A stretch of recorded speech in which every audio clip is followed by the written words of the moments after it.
Great. Okay, so welcome back to the new episode of Crosse Thinkers Podcast. And today we have Megan Morey from the Department of Theater Arts to joining us today to talk about actually a strange topic, failures. Okay, so thanks for joining us. Hi, thanks for having me. Great. Okay, so can you we kind of did an introduction before, but I think this is really interesting. Can you tell us what you do at the UWL? Sure. Yeah, so I'm the technical director in the theater department. So that means that I don't sing or dance or act or go on stage at all. I'm completely backstage. But my job's not just anything technical. Basically, I'm focused specifically on the scenery. So there's like a scenic designer that comes up with the design for what they want the set to look like. That's kind of like an architect. And then my job is more like the engineer / project manager, trying to figure out how to build it. So I have to think about how to build it safely, what materials to use, keeping it on budget, and then doing all the scheduling. So it's kind of like a hybrid engineer project manager for theater with projects that only last, 2 months. And we're doing 6 projects a year, 6 shows a year is what we do. And they're all kind of overlapping when we're working on them. So that's really what I focus on. And then there's a scene shop supervisor that actually focuses on making sure that it gets built correctly. So I'm doing a lot of drafting, and then I'll send that to the shop, and then they'll use my drafting from AutoCAD to actually build it all. So it's a lot of fun. It's a very different position that most people don't know exists, Yeah, so I talked with Megan at the beginning of the podcast, before this podcast, that she basically manages, as I heard, you do 6 projects a year. So each project might probably last for 2 or 3 months. And you monitor roughly like 100 people, not simultaneously, but from the beginning to the end, 100 people got involved. Now back to our topic today, which is failure. I can think of all kinds of things can go wrong during this process because you got so many people involved and so many process. So let's start with, why are you so passionate about failure, quoting from your email? Yeah, let's talk about that. Yeah, no, I guess I'm passionate about failure. Like, as an educator, I love theater and I love education. Those are really my 2 big passions, and I love combining them. I feel like theater is really my tool for education, and it's so challenging to teach it because there's not a right answer for what we do. Like, there's no textbook that we get with every show that we're doing. So when we decide we're going to do a show like Little Women was the musical we just did, there's no textbook that says here's what the set should look like, or here's how to build the set to make sure it doesn't fall down. There's a million textbooks that you can draw upon for inspiration and for research and for consultation and figuring it all out, but there's no one right way to do it. And so that means you're automatically set up for failure if you think about it that way. If you're thinking oh, I have to get the right answer, well, there you go, you've already failed because you just started the process wrong. So it's such a challenging thing to teach, and I feel like teaching it in the university setting, where I teach both theater students, and then I also teach gen ed courses because I teach theater appreciation. And so seeing both the students that are kind of more used to it, and then the students that are really coming in just worried about getting an A, worried about getting a good grade because there's just so many pressures on them.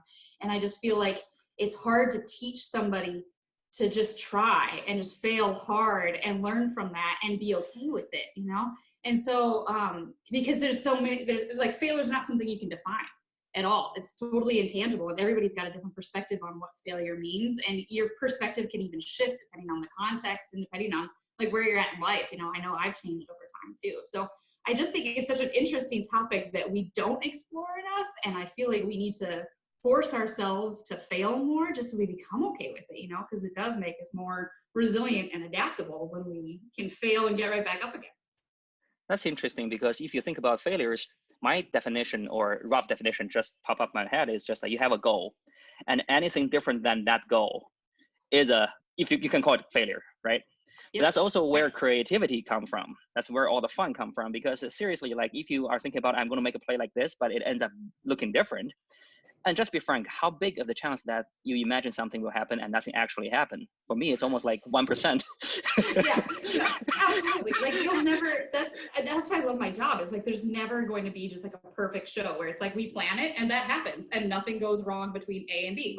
Never. That will never happen. There's always something that comes up. There's always a wrench in the works that you got to figure out how to get around and how to adjust, how to just change direction completely in the middle of a process. I've definitely had to do that before. The only way I would ever say a play is a failure is if we just had to shut it down completely. Like it was just like, well, we cannot even open the doors to the audience because we failed so badly that like the theater burned down. I guess that would be an example of failure to us. We would more call that thing quitting, right? It's not failure. Yeah. It's almost just quitting. Quitting is different from failure, right? Right.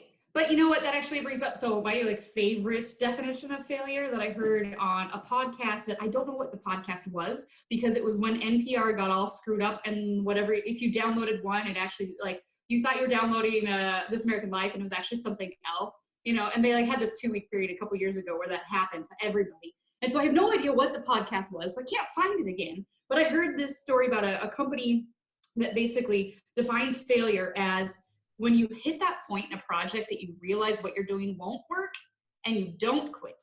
That is the only true failure. Because you like, if you're afraid to, you know, you're afraid to give up on it because you don't want people to think poorly of you, or you don't want to think poorly of yourself. You feel like if you don't succeed, that you are a failure. So you keep going anyway, despite the fact that you know what you're doing is not the correct path to go on anymore. That is failure. So in a sense, quitting can be seen as a success if you think about it that way, you know, because if you like, and we do that all the time in theater, like there's so many things that as a technical director, like I like to compare myself to a MacGyver. That is a big thing that we do is MacGyver stuff all the time. So like a CD designer will ask you to do something that you're like, okay, how am I going to make this table that can flip over, but also be stood upon, but also like have a lamp built into it that lights up without having the wires fried. You know, there's all sorts of magic the theater people expect you to do. And so you try something, and if you're in the midst of doing it and you're like, well, I've got 2 hours left and this process is not working, you can either keep going on the process you're on for the next 2 hours and still have nothing to show for it, or you can try something else and maybe only get a quarter of the way done, but at least maybe know you're on the right path in those 2 hours. So it's like a snap judgment all the time that you have to figure out, like, when do you quit? When do you quit and redirect to something else? You know, when do you just give up on what you're doing because what you're doing is going to lead to failure, you know? So to my understanding, what I heard is actually if you know a process, even though you know the process is going to fail, but you insist, I just want to follow the process, instead of making an adjustment, including quitting. Yeah. That is probably the idea of failure. And anything other than that, you're trying to make the thing work. You're trying to do an adjustment. You're trying things, even though eventually the thing may not work out as 100%, which it never will. It should be considered to be a success because, you know, without you, the thing won't be there. And the thing was not there before. So you did something. Right, exactly. So, and you learned a ton in the process too. You know what I mean? Because you like there's the cliche that it's like Edison took 1,000 tries to invent the light bulb, and really it was like 999 tries that didn't work, but needed one that got it right. You know, and it's like, which one do you look at? Do you look at all the success, like the one success, or do you look at all the failures? You need those failures in order to learn how to do something correctly. You know, like I have a 4-year-old son, and I'm teaching him how to ride a bike right now, and it's the same thing. It's like you gotta like have the failures where you fall over and skin your knees in order to learn what not to do. And I was really proud of my 4-year-old. He had a really big crash and he got back up and he's like, well, now I know how fast is too fast. I was like, there you go. That's exactly what it means to like understand and learn from your failure, you know? That's really interesting because if I think about it, people should be proud of failures, right? If I see somebody and say, hey, you know, I tried it for 999 times, I succeeded 1,000 times. I think the more impressive part is actually you really tried 999 parts, and that is only what I don't know 1% of people I have met had those kind of patience and persistence, and just to achieve something bigger, right? Another thing to think about is I don't know. I just feel like for nowadays, let's go back to teaching, right? Students hate failure because everything we tell teaching class is easy. I would say easy, but simple. It requires you to do maybe 3 or 4 steps, at the most 7 steps, which is never what the real life looks like because that will involve 100 steps. And within 100 steps, it's impossible that you get maybe even more than 70% right. Yeah. The good news is actually in order to make the thing work, you probably only need to get half of them right. So yeah, it's very easy for you to quit if you just say, hey, I started, you know, at the beginning of the 2 months, the first week didn't go as I wanted, I quit. Yeah. And that will be exactly what we call failure because, you know, just keep on going, lower your standard, improve your standard as you go, adjust your goal, right? So that will be a more appropriate way of doing it. So can you give us several examples about like a typical failure you just have for almost every project? Okay, well, if my theater students are listening, they're gonna laugh if I say the word turntable, because we have tried in the last couple of years, we have built so many turntables. So basically it's just it's like a platform on wheels, so it spins, right? And there's a couple of different ways you can do it. And we've tried a couple different variations of it. And every time we do it, there's something we learn, but there's also something that just does not go right when we're doing these turntables. And so they're always either too loud or too clunky or too heavy and too slow to move. I think on Little Women, we got it pretty close to right, but it was still kind of like awkward for the people operating it to move it. And it was still pretty heavy. But yeah, so like there's anytime you're doing anything mechanical, anything that has to move, anything that has to and then the actors have to interact with it in some way, or the crew has to move it in the dark. You know, there's so many factors that go into whether or not it's going to work consistently every time. That it's, you know, it's a big success if we can just make it that the turntable was never the problem and I never had to come and repair it during the middle of a show. So that was good. So that's something that definitely goes wrong a lot. I have some good examples of failure from other shows I can think of. Christmas Carol. We did Christmas Carol. Like, I like story time, right? People love stories. They want to hear all the behind the scenes stuff. So Christmas Carol is something we do every 4 years. And the last time we did it, so it was my first time doing it here at UWL. And we wanted to do a lift, like that comes out of the stage floor. So you want Morey, the ghost of Morey, to come rising up through the floor magically, right? Very dramatically and very slowly and creepy. And we started out the plans for this. I think the plans started great, you know, as they always do. We had a plan, but then it was like, had other issues with something else on the scenery, and so we didn't have time to devote to it until very late in the game. So we started building this lift that was, you know, human operated, so that they could pull down on something and it actually like helps lifts the actor up onto the stage. And then I got the flu, you know, so it was just a number of things that kind of like snowballed into, oh no, we're in dress rehearsals and it's not working yet. What do we do? Like, we have 3 nights. We have 3 nights to get this right. Otherwise, what are we going to do? Have Marley just walk on from backstage? I guess there's always a plan B, right? So we tried every day. It was like, well, okay, if we don't get it right by Wednesday night, then here's what we're going to do, you know? And so we ended up we bought a motor from Menards that was, you know, very, very loud. And we installed it down to help drive this lift because we just couldn't get it to go consistently when it was person operated. So we had to motorize it. But the motor was so loud that we ended up having to have the sound designer come up with some extra sound effects just to cover the sound of the motor.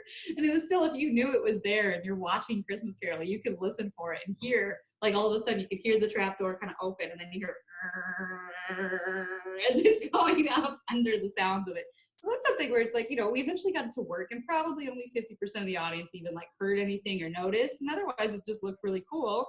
But like to us, we knew that was not exactly a success, but also not a total failure, you know, because we learned a lot in the process. And now when next time we do Christmas Carol, we have some better idea of when we need to start that lift design in order to rebuild it and make it better for the next time. And that's really what theater is always all about. And, you know, because every project we do has different challenges and different things like that you need to do and figure out. And so it's all about, you know, just remembering all the little bits and pieces of knowledge that you learned from other past successes or failures, whatever you want to call them, and then using those to design something new for the next time. And then to get done with it, you look back and you're like, well, okay, here's what I would have done differently. Here's what I'll take from this to use next time. Because, you know, there's never a perfect show. Like I said, there's never a perfect show where you look at it and you're like, that's perfect. No one in the world could ever do this show better than we did this show. There's always something you could improve upon, always something you could do better. And so it's just acknowledging that as a good thing, not a bad thing. You know, just noticing that there's always stuff you could do and just remember that for the next time, you know? That's really interesting. I think it's really fun to like, my job is literally just tons of experiments. That's all I do is experiment and fail repeatedly. I love it. So when those kind of things happen, like does a student panic? Like, how do they handle those kind of failures you see in college students? I'd say their initial instinct is to panic, but most of the time when I'm working directly with a student on that type of project, it's a more advanced student. It's one that's been doing this a couple of years. And so they're usually at the point where they're like, okay, well, we're going to have to adjust. And I think that's something that theater is really good at teaching students how to do. especially students that work backstage in a live show condition, which is something I will admit I'm terrible at that. With like actually being backstage during the show, I don't have to do that in my job. That's not at all my role. But the people, that have to be backstage to hand somebody a prop or to operate the fly system and move scenery in or to be the one to move the turntable, all those people, that's called the run crew, that expects them to be able to adjust and adapt literally instantaneously. If something goes wrong, they have to figure out how to fix it right away. And so they have to stay calm under pressure. And I think that experience makes people much more able to just not freak out like immediately when something's not going right. But yeah, it's really easy to do when you're like, okay, well, we got rehearsal in 4 hours and this thing isn't working. And right now we got a giant gaping hole in the middle of the set and we can't even have rehearsal. If we don't fix this in the next 4 hours, what are we going to do? And I think, it's great. It's a great life experience. It's so great they can view it that way. So let's go back to you. Since when did you start to realize failure is actually an important part of your life? Were you just like this when you were a kid? Or actually there was when you get into this industry, or somehow you just start to realize, well, this is okay? I think it's because like in many ways I was like this as a kid, but I think I had a lot of freedom to just try things and fail as a kid. Like, I had a lot of hobbies that allowed me to just experiment. And I've always been very like, I like to build things or make things out of, do crafty projects, or I taught myself how to sew and I made clothes and half of them fell apart. I tried making shoes once. That did not go well, but I still wore them out in public once and then realized like when I had to walk home barefoot that it was like, well, that was harder than I thought it was going to be, So I've been doing those kinds of things. Like I've had a lot of opportunity as a kid and a lot of freedom as a kid to just try stuff and have it not work out right. So I wasn't too afraid of that. But I think I still experienced, even in high school, like what a lot of our students do, which is that bigger picture idea of like, oh no, if I don't get the good grades and I don't do the extracurriculars and I don't get good score on the SATs, then I'm not going to go to good college and then my whole life will be a failure. And I think that's something that really affects a lot of students just universally, is like, you just feel this pressure that if you don't go to college, you don't get a degree, you don't get into the right grad school, then your whole life is just totally screwed, right? Interesting. Yeah. Let's talk a little bit about how we handle failures then, since you mentioned. Number one, like, do you think this is a valid comment even to say somebody is a failure as a whole? Mm-hmm. Right? Because if I hear people saying that, it's just like, no, you have like 100 dimensions in your life. You cannot fail in every single dimension of it. But it really depends on what you mean by failure as a whole, right? Does it mean that you have 100 things and you fail in one of them, but you succeed in 99? Or do we have to be half and half? Because I'm a math person, I think about in quantities. Or at least you have 100 dimensions and you did one thing right, but failing 99 of them. Would that still count it to be failure? So from the beginning, I kind of feel like, the definition of this guy is a failure is totally an invalid, like, evaluation. Yeah. Right. No, I think you're absolutely right. I don't think it's fair to ever judge anybody as a failure. And I never really thought about it before, because I guess growing up, I always had the sense of like, oh, that person's a failure because they only, they didn't graduate high school, so they're a failure. And it's like, no, like there are so many facets to it. I guess, like, if you think about it scientifically, the only way you could be a failure as a human is if like you turn into a horse and then you're no longer like, so how can we fail at being a human? You can't fail at being a human. You could, and then by the way, if you're turning into a horse, you're still successful as a horse, just not as a human. You're right. You're still a success at something else, and that's totally great. So like, we're always shifting and adapting. I think everybody needs to define their own sense of what failure is for them. And I think that's something that you have to start thinking about when you're younger in terms of like, what really matters? What are your values? Like, what do you really want to have in life? And I know when I was in high school, I just knew that I had to go to college and get a degree and have a good job, but I didn't even know what that meant. Like, I didn't know what I wanted to do. I didn't know what it meant to be successful. Did it mean making money? Did it mean owning a yacht? What did it mean? And I definitely know what I value now. So it's, of course, hindsight is 20/20. But like, I know what I value now in terms of what makes my life feel successful. And I think that's different for every person, but it's like, how do you try and figure out what that is? And how do we start these conversations with people younger and like earlier in their life so they can start to reframe their idea of what failure and success really means? That's really interesting because like I said before, failure, you need a goal, or more precisely, you need a value. But as a young kid, if you are so afraid of failure, like, who give you that value? Like, you're basically failing other people expecting you to be. right? Say your parents expect you to do something, but maybe that's not your value. So if you're failing other people's expectations. But why do you care from the beginning? Yeah. Because you can only fail your own expectations. So if you're talking about you're afraid of failure, you better have a value first, which I think for younger kids or like even college kids, most of them don't have it. They're still in the process of searching for it. So how can you be a failure? Or let's say, how without failing, how can you find that value if you don't fail? Yeah. Absolutely. You're 100% right. That is it's a huge catch-22, you know? So I think the big thing is allowing students more opportunities to just fail on a daily basis. Because I think once you get used to failing just like in everyday tasks, like, or not, I don't mean failing because now it's really hard to talk about failure because we've redefined it so many times. But I mean, not necessarily getting the right answer or, you know, actually failing a test or those kinds of things seems so life-altering. You know, it seems so daunting that it's like, if I fail this test, that could screw up my GPA, that could screw up my college admissions, that could screw up my entire life. You know, you feel the snowball effect.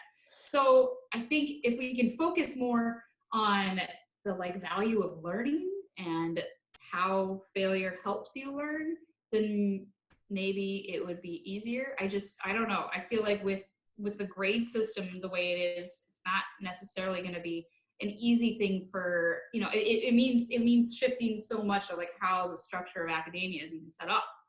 You know what I mean? That totally makes sense. Yep. Yeah. Although I've been doing some research lately on like, you know, I'm really interested in 21st century soft skills, like the things that employers say they really look for in students. And what those skills are, you know, most employers now are saying they'd rather have the soft skills, like the ability to fail and get back up again, flexibility, adaptability. They'd rather have that than actual content training or knowledge because they can provide that. You know, an employer can teach you skills specific to their industry on the job, but they can't teach you to be resilient. They can't teach you to be a good collaborator. You know, those are things that you have to develop on your own. So I really think that there is going to be a shift, and a lot of employers are even saying they don't look at your GPA. You know, I remember when I graduated from college, I have no idea what my GPA was because it doesn't matter once you get out of college. You know, it didn't even matter for getting into grad school for my field. Like in theater, they don't care about your GPA. They care about your body of work and what your abilities are, and like they want to see your portfolio. They don't care what your GPA was and what, like, you know, just what numbers were. It doesn't matter. So I think a lot of employers are making that shift right now too, that they don't really care what your GPA is. So do grades make all that much difference in the end? Like, is that really going to ruin your life if you got a B in a class, you know? That's really interesting because I kind of feel like in our grading system, or even in some companies with the culture, people felt like they're constantly being evaluated by certain kind of standards. And then if all they care is about meeting the standards, that would create a feeling of failure constantly, because like unless you keep yourself really working very hard, and then you will actually add more and more values to yourself, more and more standard to yourself, because now you're taking more, eventually you're going to fail or you're going to burn out. Yeah. And another thing I observe in my students are actually, I really like working with students who doesn't have very perfect GPA, because that means they know if they did something, they couldn't get it right away, it's normal. If they do research, if it takes them 2 weeks instead of instantaneous, it's normal.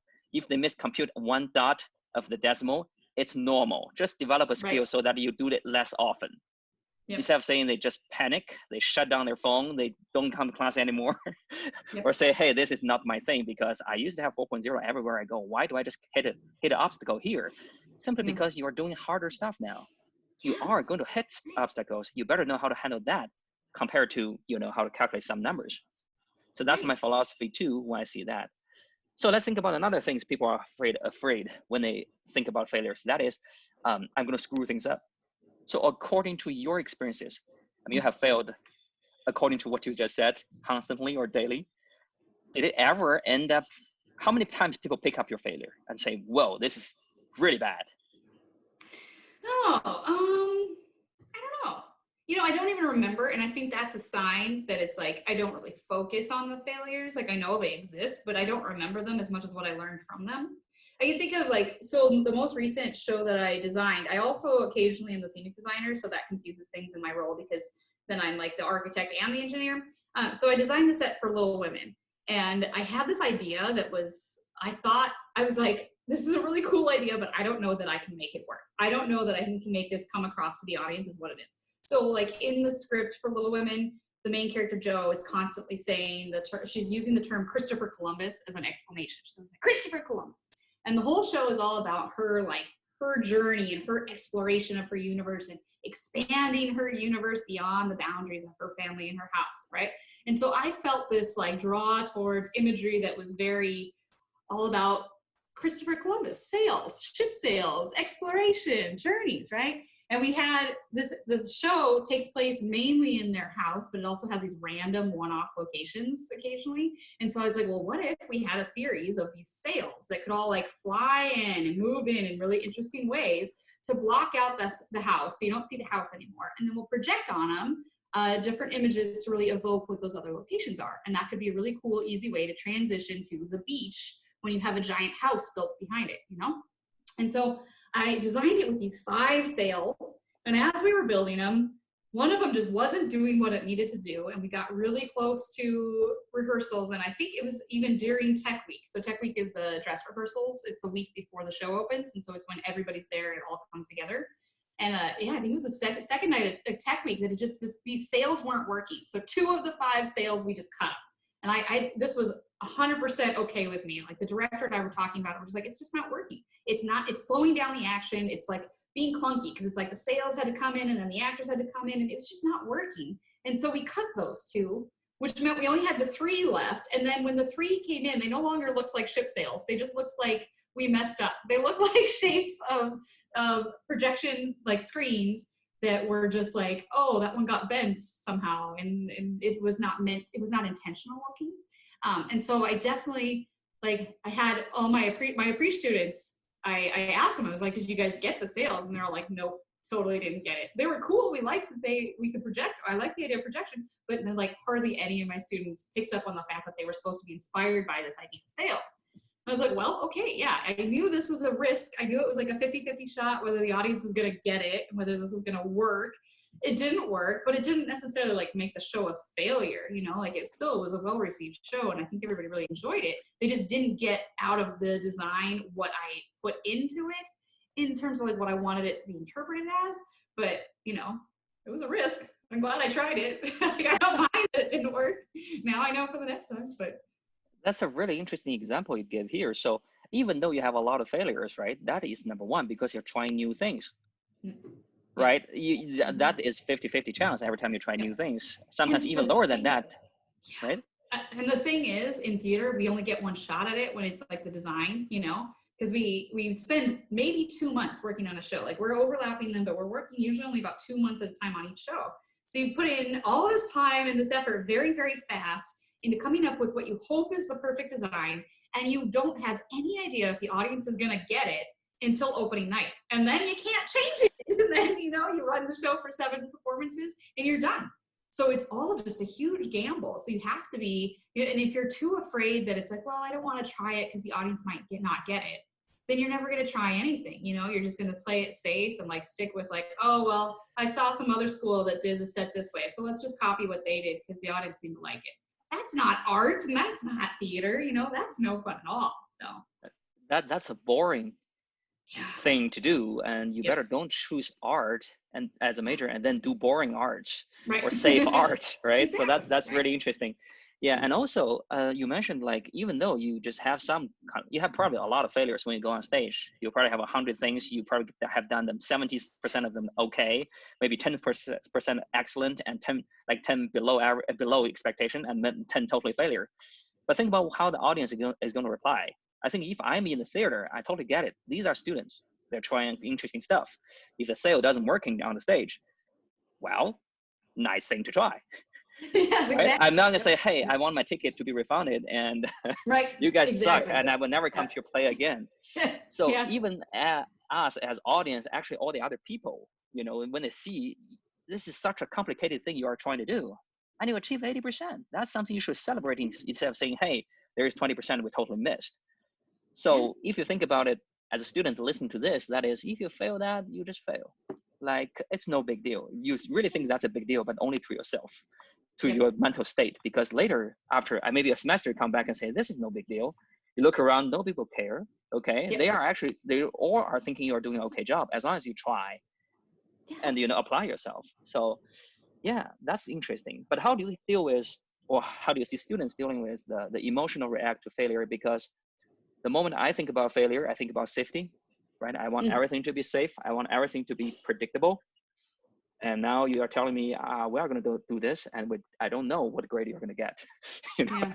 I don't know. There's no rubric. And how do I deal with this kind of uncertainty, this failure, this fear of uncertainty? That's interesting. I guess, well, that's another thing I teach in technical direction is really like you have to have backup plans. Like you have to be able to figure out different, like it's a lot of planning, pre-planning, so that you have backup plans planned in and safety's built in. Because the other aspect of my job where there is a right and wrong way to do things is when it comes to safety. So, for example, we do a lot of rigging. So rigging means that we're flying stuff overhead. So the term rigging comes from sailors. They were the original stagehands. Sailors were the first people to work backstage and operate all the backdrops that would fly in. So our rigging system is just a system of ropes and pulleys and cables that can raise and lower scenery and lights and curtains. And so when we're rigging stuff, anytime you're doing anything over somebody's head, if you don't do it right and it falls, it could kill somebody. So there are aspects of my job that have quite a bit of the right way to do it. There's a right way to rig and a wrong way to rig, So I think it's interesting as a technical director, you have to be willing to try new things and experiment and fail, but you also have to know when to draw the line in terms of safety and when to also know that it's like, well, I don't even know whether or not what I'm doing is safe, so maybe I should consult somebody else. So I think you have to do a lot of constant like self-analysis of like just checking in with what you're doing to figure out if this is an opportunity for like, hey, let's go crazy and experiment and fail, or hey, let's call Megan over to make sure that we're doing this right and we're not going to kill anybody on stage, and I think my students learn that really well. So man, the fear of failure, just knowing that I guess with grades, it's so different because it's like, yeah, if you're doing this, you're doing all this work, especially when you get really into it. You get into a project and you're like, oh, this is so good. And then your teacher hates it and you get a bad grade. I totally remember being that student in college and being like devastated that it's like, oh, I worked so hard on this and they ripped it apart and they hated it, especially when it's in the arts and it's a lot more subjective.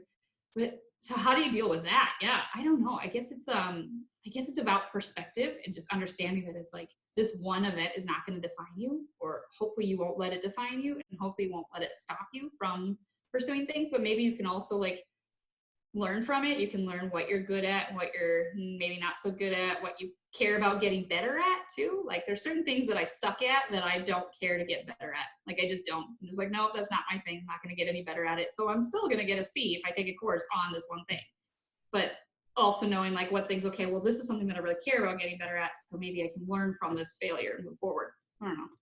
That's beautiful. Yeah, you touched so many interesting points here. I think the first one is if you fail a failure, if you fear a failure, then the first thing you have is you should have a backup plan. Pretend the failure already happened. Yeah. And then you're not afraid anymore because even if this happened, here's my plan B. So I feel safe. The second thing is actually we as human has limited attentions, right? With a complicated thing, you cannot get 100 things all right. So safety, knowing what's important, where to focus your most attention on. For other stuff, you try it, you have fun. And if you fail, well, as long as the safety is okay, the majority is okay, everybody is happy. You get the sale right or you don't get the sale right. Yeah, it's a plus or no plus, but it's definitely not a minus or devastating, right? Not passing. The third thing, which is interesting, is never do it alone. If you feel like you want to look for help, you look for help, right? When people work together, you have more ideas, and also you have actually more. I almost want to call it like an insurance, because people second check your work, and if anything really happens, for example, like we only have 3 hours left, but we have 5 people working together to have a plan, it's way better than, this is my exam, I'm alone, I have 5 hours left. And not only I'm the one thinking about it, I'm also the one who's trying it. I'm also the one who's doing everything. Then of course you don't have enough time. So give people room, get room of time, simply just, get more help with people. And finally, you talk about how to deal with failures when teacher give you a bad grade. I think you touched a really interesting point there. That is, you're not afraid of failures. You're just afraid of facts. Right? You think something is real, you just pretend that thing is not there. It's like, yeah, the bad grade is going to come. You like it or not, right? It's almost like you have a disease, you have diabetes. You can refuse to see a doctor and say, I'm okay, I'm okay, I'm okay. But the diabetes is there, Yeah. right? So the only way you can be a healthy person is actually when you actually go. I know you're afraid to see the doctor, but go there and see the doctor. And if you don't have that thing, you're just suspecting, then it's a big relief. But if you really have it, you will find it's also a relief because now you know what to work on. Yeah. You know, and that's totally true of grades. And I feel like we just really need to reevaluate our grading system. And I'm always trying to mess with that in my stagecraft class, which is like mostly minors in there, or mostly theater majors and minors in my stagecraft class, as opposed to like gen ed. So it's more students that are, that I'm really familiar with too. But I'm always just trying to mess with the idea of like a grading system being set in stone the way it is, so that they're not like just working to the grade. Because my other huge pet peeve with grades is that once you figure out the system, there's those students that will game the system and spend way more effort just figuring polls to game the system. And it's like, why not just put in the work to learn the thing, right? So it's like, if we could just throw our grading scale out the window, I always tell my stagecraft students, you should never get an A. Like, no one should ever get an A, because there should always be room for improvement. Like, maybe you can get an A on a certain assignment or a certain test, but no one should ever get an A in a class, because that means there's no point for you to be here, because clearly you've already mastered it and you already know all this stuff, right? Like, yes, I should get an A if I go into a 7th grade algebra class, of course, because I am now an adult that has done algebra for a very long time. But as a 7th grader, you should never get an A in your own algebra class, So I think if we could just change that whole thing, and I think that is coming down the line in terms of what I was saying earlier about employers not caring about GPAs. I think maybe eventually people will stop having this fear of failure in terms of like grades being the end all be all to their overall success as a human, and really just be willing to try and learn and fail hard. I'd much rather have that student that is just like, well, I don't think this is going to meet the assignment requirements, but I'm going to try really hard because I have this really cool idea and it's only tangentially related, but they're willing to like do this thing. I'd much rather have that and have them not meet the requirements than the students that are just trying to make sure they get everything right to get the A, Yeah, that's going to be a challenging thing to do, because with the system built in this way, the curriculum built in this way, for example, if I teach calculus 1, calculus 2, calculus 3, if I just shift the grade a little bit, I'm pretty sure that if you don't get a C, you will never understand a thing people are talking about in the next class coming. So in science and professional trainings, there is a bottom line you need to meet, right? So that's the first difficulty. The second difficulty is actually the scoring system. I won't just quote about grade. It's just scoring system is everywhere since you're a kid, elementary school, high school, junior high school, college. And even if later you go into a company, most companies are taking those kind of indexes to actually try to quantify your effort to the company. So this system is actually built everywhere, also including certificates, right? You need to get certificates. That's another thing. So it's almost like a one-shot thing. It's really hard for people to not work towards that, because it's really overwhelming how much work is needed, even just to meet that system, right? Not to mention on top of doing something extra. So it's going to be challenging, but yeah, I'm looking forward to any changes to the system, but it has to be gradually an effort coming from everywhere. I'm glad you mentioned that a lot of companies are started really realizing that they probably abandon the index, at least for certain kind of positions, right? That would be a really good relief to let people be themselves, let them people to actually use their talents instead of just, hey, everybody become uniform.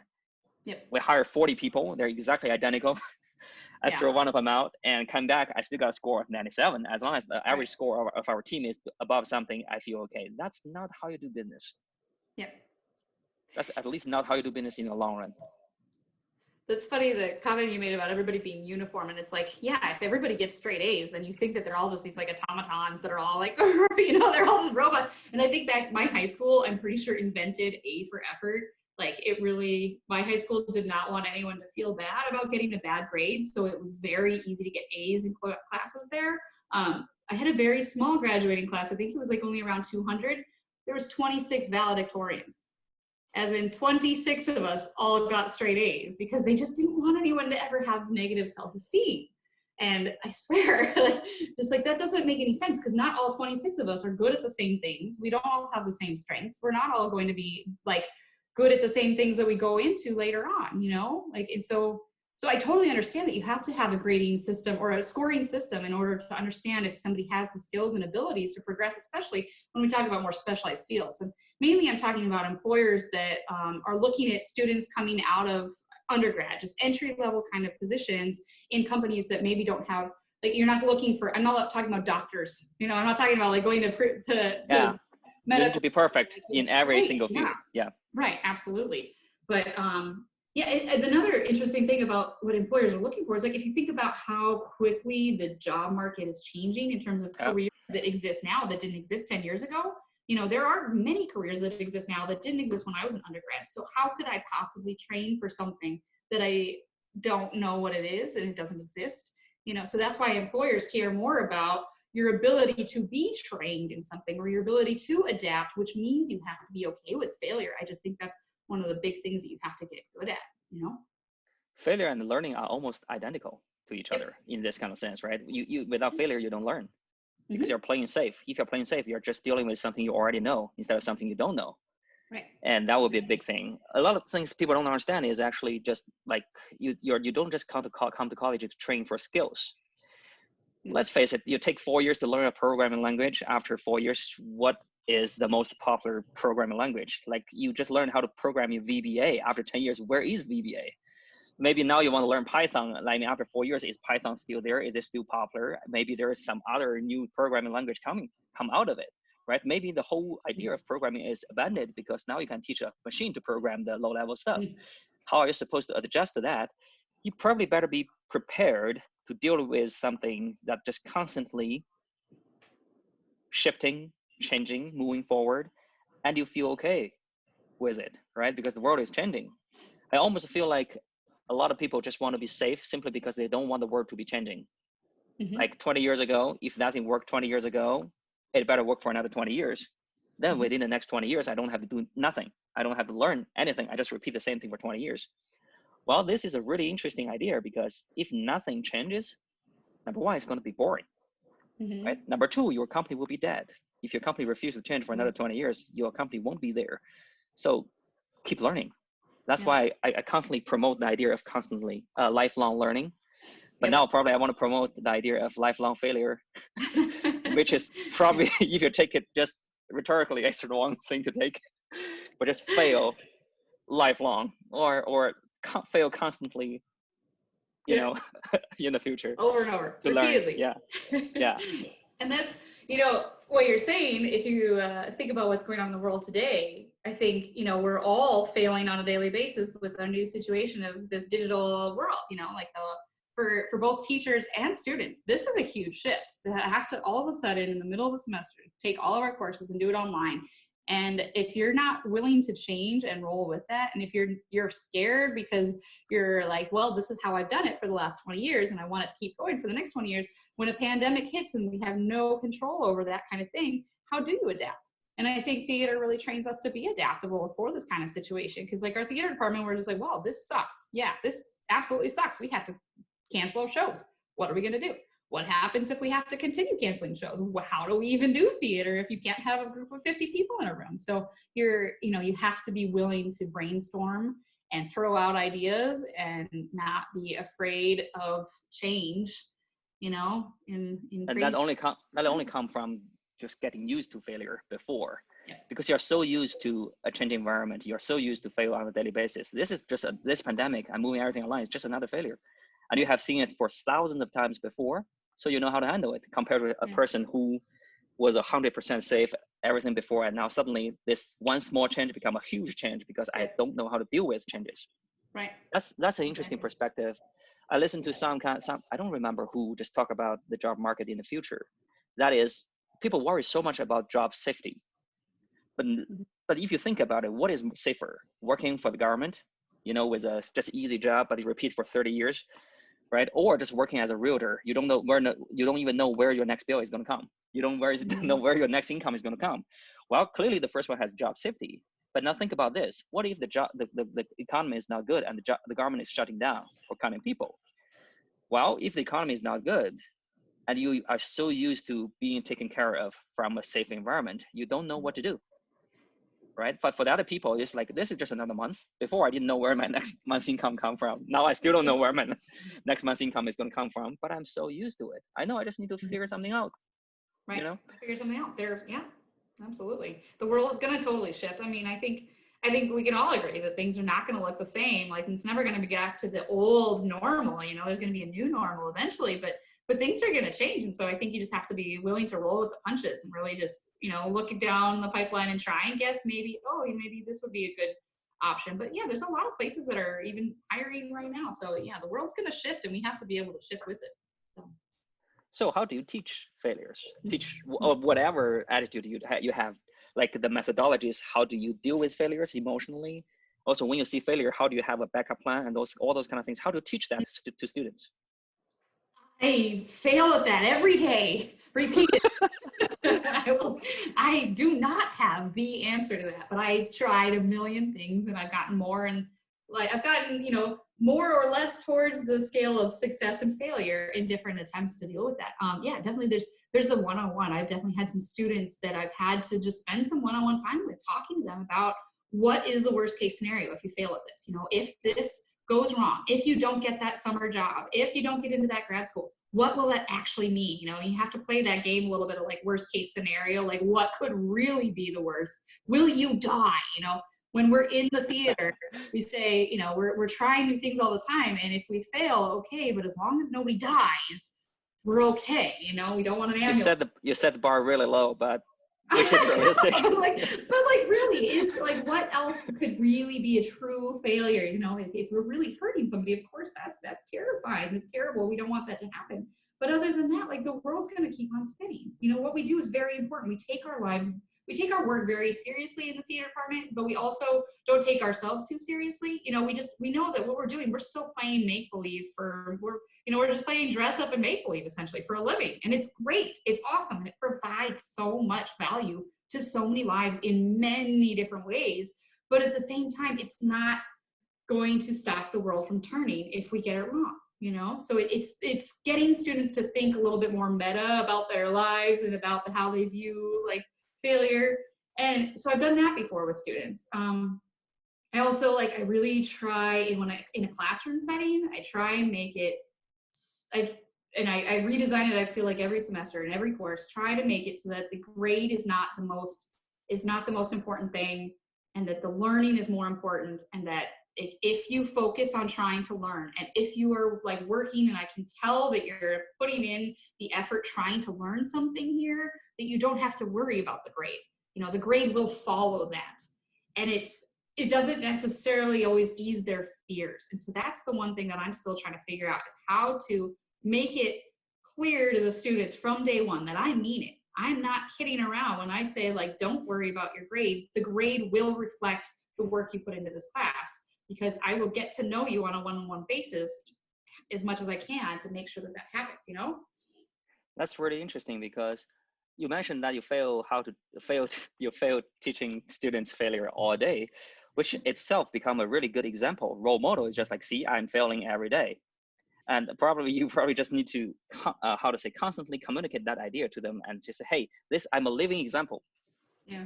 I'm telling you it's okay. I remember telling a similar story to my students. It's just like, I'm a professor, you know, and you guys look at me, you think, wow, you're so successful, you're so young, and you got promoted and everything. I said, hey, let me tell you the story about my undergraduate, okay? I failed my undergraduate almost. So basically in my third year, I just screwed up everything. I got a 0 point GPA. So when I came back to my senior year, I have to take 72 credit, which is, how many classes is that? Divided by 3, 24 classes, which is 12 classes per semester. You know, wow. Nobody could survive that. So what I did is I gave up. I just go and play baseball all the time. And then I become a coach of the softball team.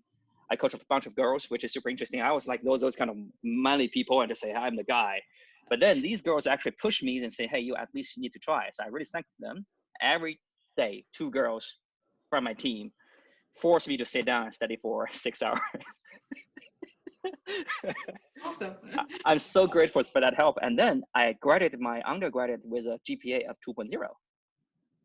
Okay, I think I ended up failing 3 classes, but then I talked with the 3 professors, which is another very interesting story. I failed 3 classes, right? I went to one of the class and said, hey, doctor, I didn't submit a single homework for this semester. I'm only 10 points away from a 60. If I resubmit all the homework, can you give me a pass? And then the doctor said, yes. Okay, great. 1 class. The second class, I went to the doctor and say, hey, I went to the teacher and say, hey, I need this class to graduate. The teacher was super easy. It's like, you got a 458. If my class is the only reason you cannot graduate, I'm going to give you a 60. I said, okay, here are 2 classes settled. The third class, which was really interesting, I went there and one of my friends was also with me and he got a 36. I got a 48, but I kind of feel safe because more than half the class is failing in that class. It's a really hard class. I kind of feel like I'm okay, but he was the one who was panicking. So he said, we need to go there and talk to the professor. We went there. I don't want to mention names, but the door was shut. We heard argument inside. We don't know what to do. I said, we better come back at a different time, but the grade is out tomorrow. So my friend insists he wants to knock on the door and I didn't. It ended up, actually, the professor was cheating on his wife. And at that moment, his wife and the third woman and the professor was in the same room arguing with the door shut. My friend went in. So no surprise, actually, I survived the third class. After that, I really learned something because I went to a really decent school in China, and I was always like the top student in my class. Before I went to the college, and I went there, I learned math. I totally don't see the point of why do you want to learn mathematics? So I screw up everything, not going to classes, failing all the classes, But then after that, that was a very, very big failure. By that time, I thought my life was just a total mess. Like, who's going to hire me or whatever, right? So I think, okay, maybe I just want to establish everything. So I went to America. I want to go to a place far, far away, where nobody knows about me. And now I might become a professor. So whoever is failing in my class, you think you guys are failure? I've been there, So actually, I sometimes I see people like that. I just tell them this story. I found a lot of them actually, after they hear the story, they kind of went around and just like, I just say directly to them, like, if I can do it, yeah, I'm not saying you can do it, but I'm saying it's possible. You just need a possibility, right? Yeah. Right. I mean, it's all about perspective, like, I think students definitely don't understand that, like, us professors, like, we're human too. We've all screwed up just as bad as they have at some point in their life. If not more, yeah. We just didn't give up. That's all. Absolutely. Yeah. Right. Exactly. That's awesome. That's really interesting because after that, how to say, some of them ask me, like, do you regret? Like, do you think like, oh the 4 years of my life is just gone? I totally wasted time. I said, no, I probably learned the most valuable lesson in my life. And since then, every other failure I have, I'm not afraid. Every time I have something which I know, I'm scared. What if I don't get this? What if I don't get that? I just think, hey, think about in your undergraduate school. Is it worse than that? No, then don't worry. You survive that. I'm pretty sure you can survive this. Yeah. Absolutely. It's almost like my range of flexibility, or like my bottom line is really well established to be even lower. Yeah. So you could never touch that thing again. Well, yeah, exactly. So you've shifted your perspective on what constitutes failure because you had something that you went through that felt like such a failure at the time, and look what came out of it. So like, it's just shifted, and I think that's just part of life and growing up. And I know it's so cliche and so easy to tell our students, like, oh, it'll get better, and once you look back, you won't even remember this, and this thing that you're stressing over now, it's no big deal, and you'll realize that 10 years from now. It's so easy to tell them that, but it's so hard to understand that when you're in that situation, when you're in that moment. It feels like what you're in is so big and so life-altering. And so it's just, I think like you said, if we can get used to failing on a daily basis, then maybe we won't take everything to be such an ultimate catastrophic failure when it happens to us. That's something really big, maybe you can just see to the other side of it. Yeah, my biggest concern is just like the fear of the education system to give students the real evaluation since they were a kid, was really blocking them from getting anything negative all the way up to high school, are really screwing up with their mental maturity, because you should trust the kid. Like, they can handle failure. You should start with, when they're small kids, a small failure first. So maybe later they're strong enough to be able to handle bigger failures in their life, instead of saying, all my life were great. I was a genius. I thought I was a genius after high school. And suddenly I went to college. I got the first C of my life. You can see, I like, know. I it's think almost like, most of us are in that boat, yeah. right? It's almost like the Yeah. crossroad. You either go here and you get adjust, and starting from there, Yeah. you become mature, or just like you become a total failure. You constantly switch major. It's Yeah. okay, this professor sucked. That's why I couldn't get it. Nobody's getting Right. it, right? This is impossible. No, math is impossible. No, chemistry is impossible. And starting to shift. You actually shift to easier and easier major. But then when you shift to the easiest major, which you actually don't like it, you just take it because it's easy. Of course, you're going to get a good grade without learning anything. Yep. Then the next round become after you graduate, find I have a good degree, but why can't I find any job? Yeah. It's the same thing again. Yeah. So don't just take the easy route. Yeah. Right. Right. Yeah. So Life is not meant to be easy. It's not meant to be painless and straightforward. It's just absolutely. Right. I think that one of my favorite quotes that I tell my stagecraft kids all the time, or like even when we're working on shows, I always tell them that if we know we can achieve here, we're going to aim here. And we may not get here. We may actually only get here thinking we were going to be able to achieve here, but you're always going to aim higher than you can safely achieve, because otherwise you're not growing and you're not learning. And that comes from one of my favorite quotes from The Simpsons with Marge Simpson. I don't even remember what the episode is, but she's frustrated and she feels like a failure, and she tells her kids, she says, aim low, kids, aim low, so low that even if you do succeed, nobody even cares. And it's like the most depressing thing ever. And I'm like, do you really want that to be your guiding force in life? Is that how you want to live your life? Is that you aim so low that, you just constantly succeed and nobody even cares? Or do you want to aim high, shoot for the moon, and maybe never, ever meet your goals ever, but you aimed high and you learned something from it and you just kept going, yeah, I mean, I think if I just aim low, for example, I will be happy as long as I breathe. Yeah. Right? As long as you're still alive. Yeah, that still works. But I mean, you basically took all the meaning and all the fun from life, because we need a goal to keep us going, to find meaning. And we need to see ourselves moving towards that goal. And the moment we actually achieve that goal, you find the next goal. You never just stay there forever. Otherwise, I think you will be dead out of boredom. Right. At least it's for me. Like if I meet the goal every day, I just, why do I want to live? Yeah. And I think that's something that they don't teach students. And I know I didn't learn it when I was young. I just felt like life had a path, and that path was get good grades, go to college, get a job, be successful.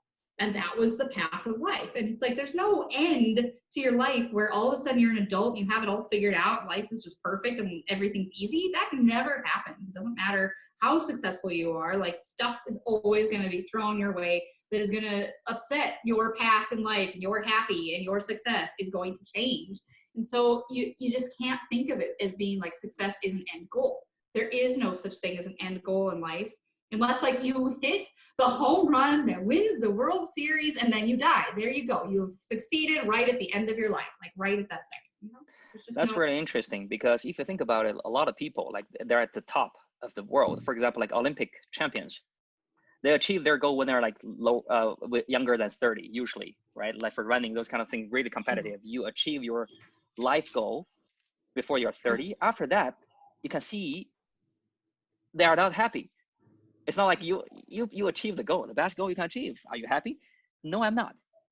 I need to find the next goal. So usually, actually, that's where the problem comes. You need to find the next goal. So no matter what you shoot, even if you shoot for a very concrete goal, that is to achieve certain kind of thing, you will eventually achieve that. Not right away, but give it 20 years, you work towards that, you will achieve it. Yeah. But after that, what do? You just die. Right. And if you don't die, you have to shoot for something even higher, which a lot of people just don't understand. They have an end goal when they're like a kid, but just I'm going to go there and I'm going to earn a lot of money. I'm going to have my first house. I'm going to actually achieve whatever kind of salary income level. And then I'm going to work at Wall Street. I will become a manager before 30. And believe it or not, a lot of people actually achieve that. Yeah. But the moment they achieve that, what they found is not happiness. What they found is emptiness. Yeah. Right? We have all been there before, and I've talked to countless people. It's just I want to have my goal is just to have a decent job or something like that. Or my goal, for example, when I was in PhD, my goal is just find a place and get tenured. And you know what happened? I got it done when I was 40. And the moment I get that thing, I feel afraid. It's just like, where am I going to do that? I feel lost. Yeah. Right? That's exactly the feeling you get. Talk to every single person who have achieved their goal. Yeah. And everybody feel the same way. Then probably that's the truth. So if you already know this is not the right way to think about things, maybe change your mind a little bit and try to enjoy setting up new goals. Yeah. I think it helps. I think my situation always helps that I think I'm ADD, but was never diagnosed. So I have a ton of different things that I'm always interested in doing. So I have like a project here that I have kind of a loose goal towards, and another one over here, and another one over there. And some of them I end up like dropping because I just lose interest. But I don't ever see that as a failure either, because I was still working towards something and I was still learning something. And then maybe I got distracted by something else. But I'm always working, I think I'm always working towards something, and it doesn't have to be a set in stone goal that I have to achieve, because that also can be intimidating because it can set you up for failure too. Like what if I don't get tenure? I'm up for tenure in 2 years. What if I don't get tenure? Will that mean my life is a failure? No, like I just have to figure something else out. That would be the next phase of my life, right? So I'm not, and I think that's unique to individuals. You have to figure out like what works best to drive you. Do you need a concrete goal? Do you need to set deadlines and make sure you stick to a schedule and then achieve that goal? Is that what keeps you going? Or are you a little more, I don't know, am I just crazy or all over the place? I don't know, but I like to have different things that I'm working towards and just discovering and learning about.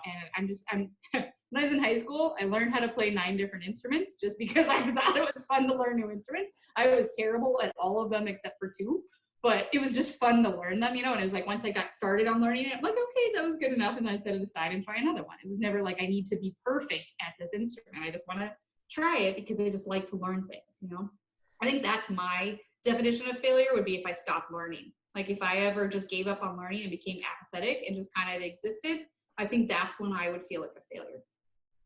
That's really interesting because you can set very concrete goals, which eventually you will actually be able to reach, right? But you also need another goal for your life. It's just like, I want to be what kind of person, which you will never reach. But that's the beauty of it. That's what is called the value or the goal or the purpose of your life, right? You're constantly searching for that. So that is actually what's keeping us going all the time. And also, like what you mentioned, you play 9 instruments. I would find, you're a fun person compared to some other person who can only play 1 instrument, but they play it as a professional level. Like I would say, like that's kind of boring because now you play piano for a living, compared to some people like, Megan is fun. Every time I see her, she is playing with different kind of things. She's crazy, but she's fun, right? You're a fun person. I'm interesting. Let's put it that way. I feel like a lot of people are so afraid of failures, or maybe as a culture in the whole, is just people are so afraid to share their failures. Yeah.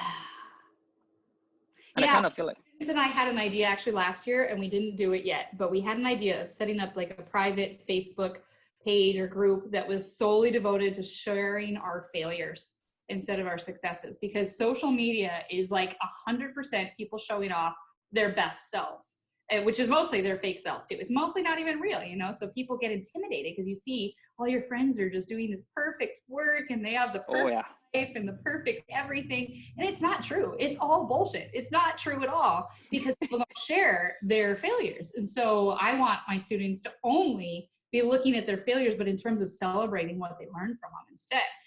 But it's still like people feel too vulnerable to maybe make that 100% public. So if we made it a private within the university or within our department, kind of just like celebrating failures page, I thought that would be really cool. So I just have to get better at social media because I don't do it myself. Or even not social media, just whatever way you can actually let people express their failure, because the moment they speak out for the failure, they almost become, they become braver. Yeah. That thing actually takes courage. Pretending is cowardness. Right? It's just like you're not doing okay, but on social media, you're saying you're doing okay. That's cowardness. The brave thing to do, in my perspective, is just like go there and say, hey, I screw up. Yeah. And I want to make it up. Tell me how. Or just wait and see. Right? Those kind of things compared to, it's screwing up, but I'm still feel okay. I don't want people to find out. And, and some people actually will go extreme and start cheating in their grading system, which is, no, you don't want to do that. You downgrade yourself as a person. A single letter grade is not, let's put it this way, it's not expensive enough for you to give up your dignity. Okay. Yeah. If you're going to give up your dignity for, I don't know, $1 million, maybe that's worth it. But just for going from a B to A, or like a $10 billion, put a price on it, but definitely don't sell it for like from a B to A for a single class with 3 credits. That's not worth it. Yeah. Yeah. That's great. If you ever, I don't know, have an idea or want to brainstorm some ideas on how to advocate failures, Yeah. or you want people to share embarrassing stories, I definitely have a chunk of stories I can share with your students. Awesome. And that's the thing we all do. Like, I don't know a single human being that doesn't have a million stories of when they screwed something up, you know, or when they just, when they broke, or when things didn't go as planned, you know, life never goes as planned. And so I think it's just important to realize we all fail, and it is normal. Like you said earlier, it's normal. When I talk with people, actually, the moment they share their failures with me, I feel like I'm talking to a real person. Yeah. Yep. Right. Yep. And actually, that's the fun part. Like, you don't want to listen to how successful other people are, because I can look at Bill Gates and your story will be no more impressive than his. But if you tell me like how you fail something, usually it's actually where the fun parts start. It's just like, wow, you were that stupid, and that was fun. Yeah. So I'm going to be teaching a first-year seminar course this fall on failure, and I don't have it all fully fleshed out yet, because I'm trying to figure out like what are some ways, like what is the goal of the class, you know. And I think part of the goal is just getting students comfortable with failure, and some students will maybe get there and some of them won't, and maybe that'll be on me, maybe it will be on them. I don't know. It's all going to be one big experiment. But I think some of the things I want to try, like I want to actually make them fail on a daily basis. I just think that's so important. Like, every class time that we meet should be an opportunity to fail, and it should just be expected that you're going to fail, and maybe you will succeed, but it should be something like doing crossword puzzles that are way too hard for you, or like having to draw a picture, like having to copy the Mona Lisa but with your left hand, or, you know, just things that are setting you up for failure so that you just get used to it, and then you can show everybody or share with a neighbor. I don't really know. I don't have all the details figured out, but I'm trying to figure out stuff like that to make people just comfortable failing. One thing you should really think about is actually, I went to a workshop at Google the other time, and they did something really interesting. That is, they asked everybody who didn't know each other, we just sit next to each other. So draw the guy next to you, you know, or the girl next to you, within 1 minute. Okay, do that. And then sign your signature. I say, okay, do that. Now exchange it with the guy next to you. And then everybody just exchanged that thing. And then they say, do you feel embarrassed? Everybody raise their hand, just like, I feel so embarrassed. I'm so bad at this. But then they start to say, hey, have you ever noticed that you just spent 1 minute on enjoying something? You really put your effort into it. But 1 minute, what do you expect? Right? And another thing is, what you should say is, you know, I'm bad at enjoying, but I tried my best using my effort to draw you, to show how much I care about you. And this is my piece of art with my limited ability. Here it is. And everybody should appreciate that.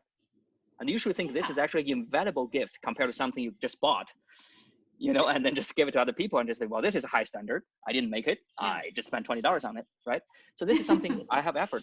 And then they use that thing to actually just make a really good impression. That is, when everybody in the team to share an idea with you, right? You don't want to share with people when the idea is not done, because that means you have already figured out all the details yourself.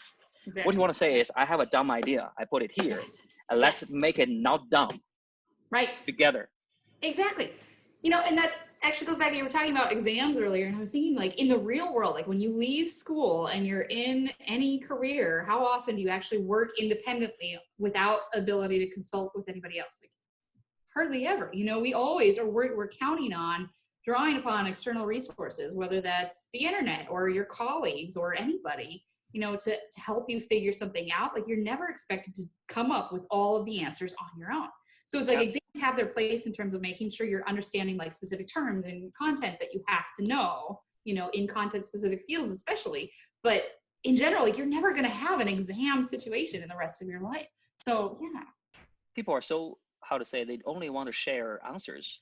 Yep. Instead of they want to share the question. It's just like, here is my question and I don't know the answer. So please help me to find the answer. Yeah. I feel like people rarely see that, because every time you share a thought with other people, of course it's a dumb thought.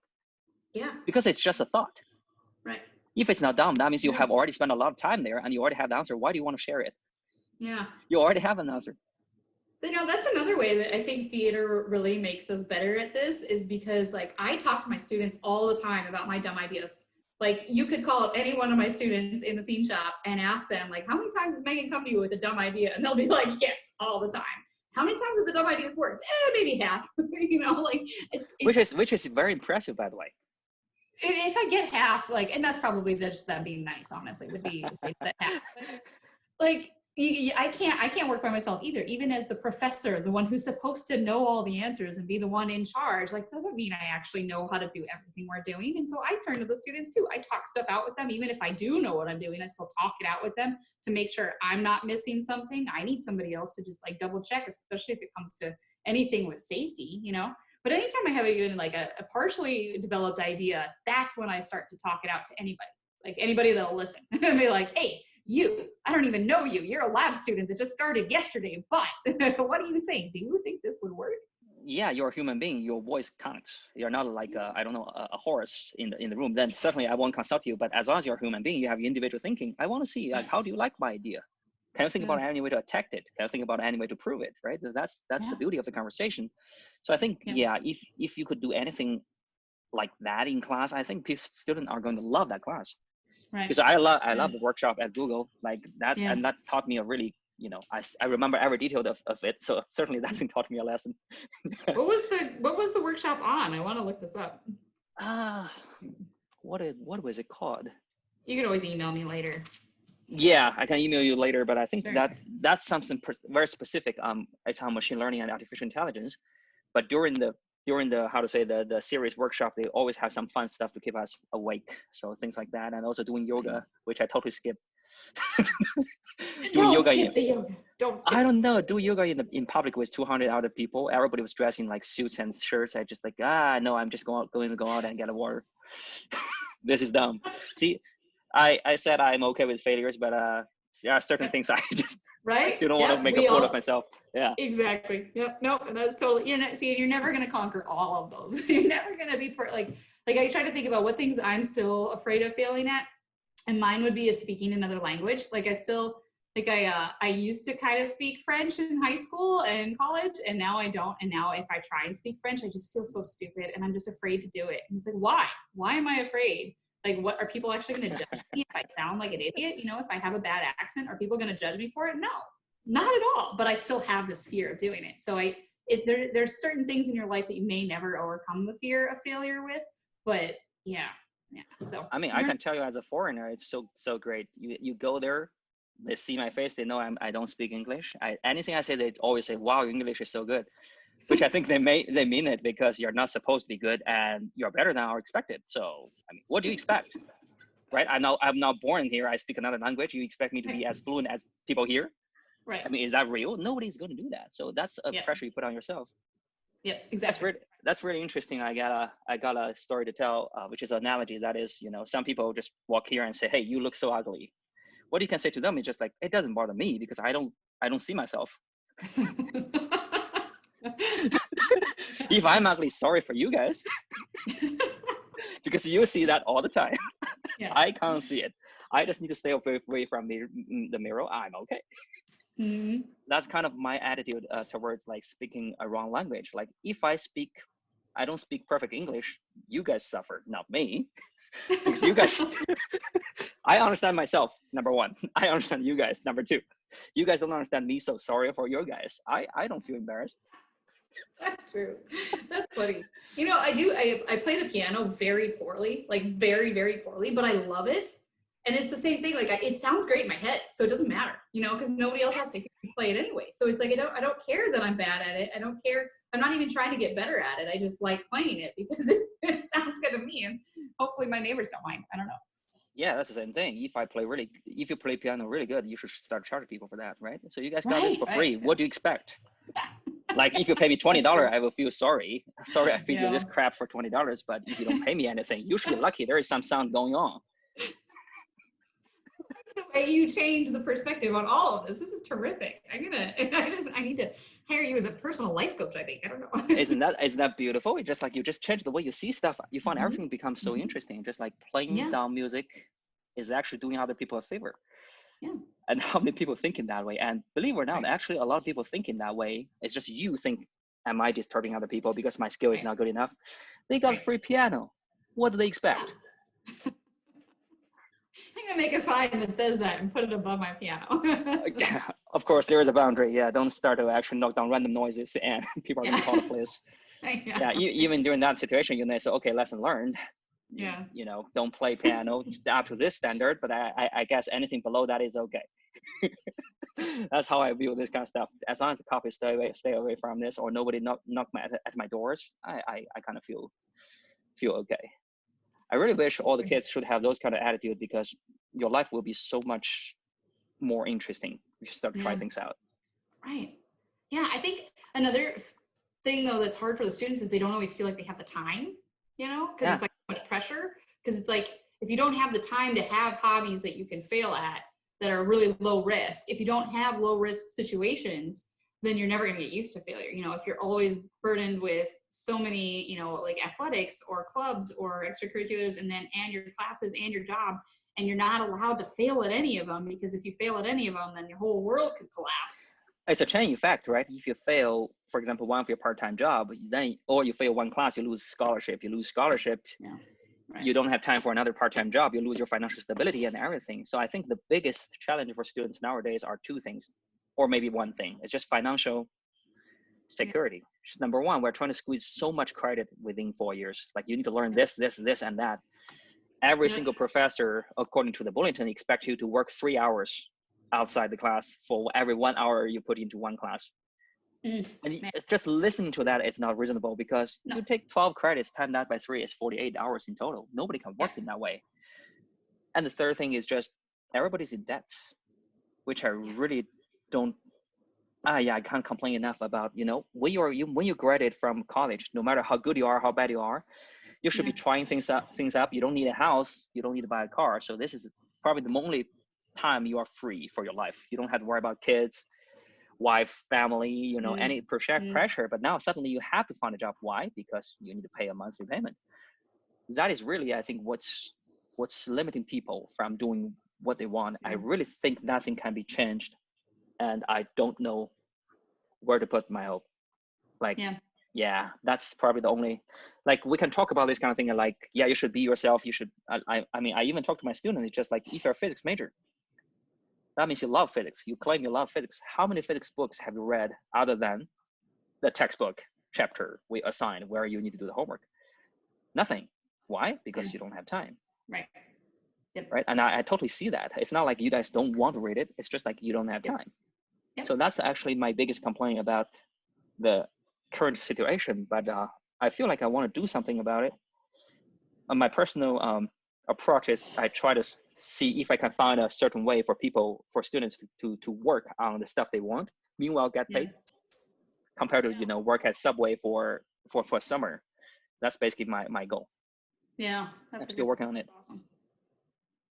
Yeah, we could just do like grants for students just to be able to explore things they want to learn more about. And that's, you know, and UWL is pretty awesome about the research, the undergraduate research grants, to being able to do that. But there's just, there's a lot of limitations that our students are facing, whether it's time or money.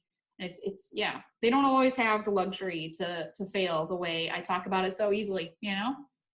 And I get that. So, yeah. It's really, it's a really big thing, especially if you care so much as an educator. You see where the thing is. I'm still trying to figure out a way to deal with it. I don't know. I'm just actively looking for partners or ideas, whatever things can give my students more freedom to try new things. I'm doing okay with that, because I think every semester, maybe 2 or 3 students, somehow we can find a job for them to work at a real company, working on real stuff through my connection. But I want more. I want 10 students. I want like 20 students, or maybe there is a facility. Somehow we can make this work. And I really don't get the idea, like, why university is so expensive. It's just, for kids. That's really sad. Yeah.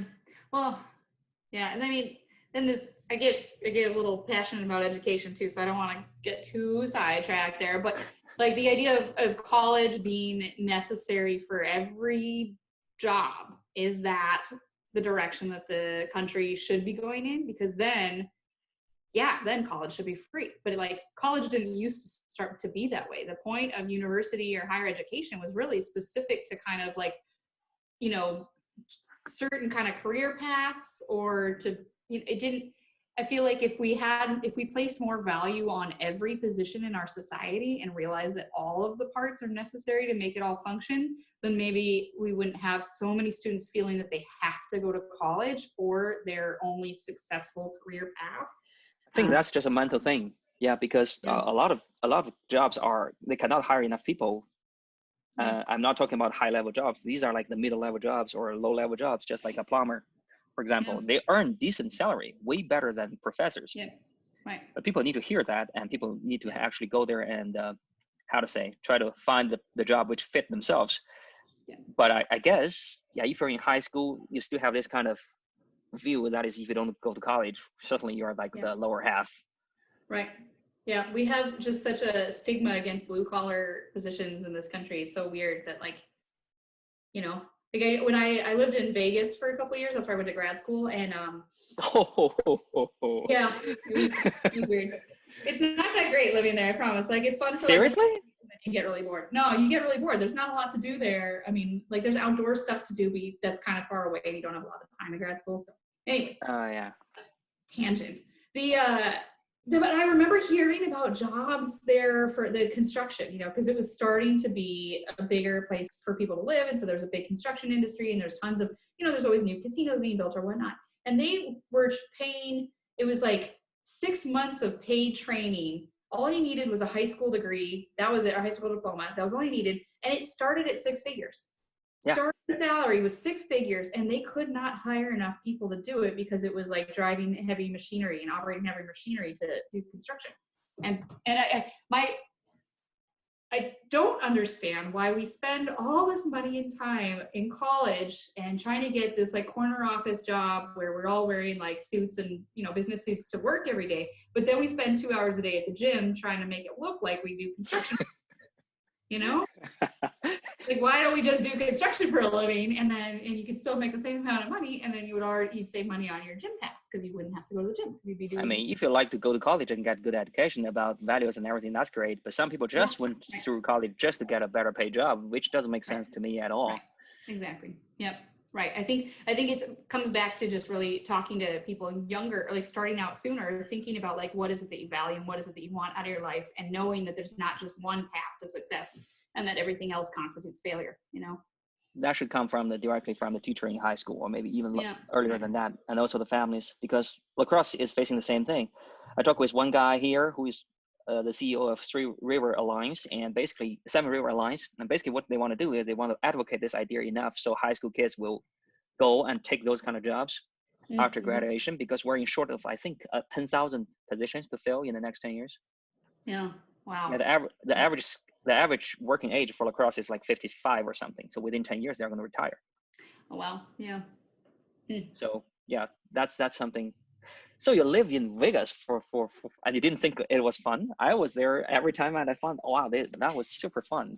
I always want to. When you live there, the thrill wears, you know, there's not much else to do other than go to the strip and go people watch, and, you know, and you're not going to go gamble all the time. And, you know, you're in grad school. You're not exactly like, you know. That's probably the reason. If you gamble enough, probably you won't be in grad school anymore. You just go there, and gamble money, buy some house. Yeah. I joke about going to Vegas because my student always say, "Hey, you're a maths professor. Do you know how to win?" And everything. I say, "Well, I really want to go there and try it once myself. Just work out the strategy and go inside and do the slot machine or something and try to see if I can win money. If I could." With a concrete example, I could come here and brag about it for all my life. It's just like, say, guys, I'm not rich simply because I don't want to do it. Here's how you become rich at Vegas. And then you're banned from all the casinos for life. That'd be super cool. Okay. Wow. Wait. 90 minutes just passed. It's a fun conversation. So I guess we should stop here, and maybe we can talk more later when you establish that class. You got more to talk about, right? So. Right. That'd be Great. great. Yeah. Thank you Cool. for joining us today. Yeah, thanks so much.